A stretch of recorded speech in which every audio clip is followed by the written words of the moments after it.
Գերմանիայի հետ համագործակցության համատեքստում նաև շրջակա միջավայրի նախարարությունը երկարատև հաջող համագործակցության պատմություն ունի, մասնավորապես նշեմ, որ հենց հիմա մեկնարկում է 26 միլիոն եվրո դրամաշնորհային ծրագիր, որը ուղղված է կենսաբազմազանության պահպանությանը Հայաստանում, մասնավորապես մեր ազգային պարկերը, արգելոցները եւ արգելավայրերի կառավարման պլանների մշակում, ամբողջությամբ վերազինում, նաեւ մեր նորաստեղծ էկոպարեկային ծառայության վերազինում եւ Հայաստանի անտառային համակարգի բարեփոխումներ եւ նույնպես վերազինում։ Ինչպես նաեւ նշեմ, որ արդեն ավարտին է մոտենում KfW բանկի հետ համագործակցաբար նաեւ 8 միլիոն եվրո դրամաշնորհային միջոցի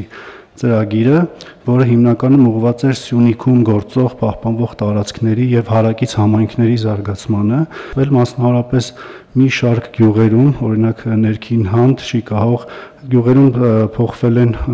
պատուհաններ, դրամադրվել են ջրատաքացող արևային ջրատաքացուցիչներ, էներգախնայող վառարաններ, Կապան համայնքում են իրականացվել աշխատանքներ աղբահանության ոլորտում, հրշեջ ծառայության ոլորտում եւ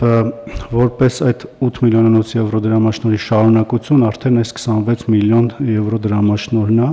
որը Գերմանիայի կառավարության կողմից է տրամադրել եւ KfW բանկի միջոցով է իրականացվում եւ շրջակա միջավայրի նախարարության։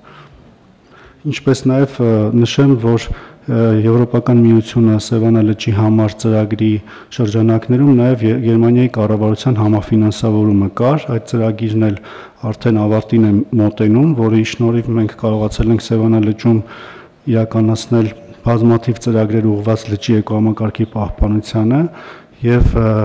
որն էլ հիմքի հանդիսացել արդեն հաջորդիվ ծրագրերի մշակմանը, որոնք կարծում առաջիկայում նորից էլի դրամաշնորհային կներկայացվեն։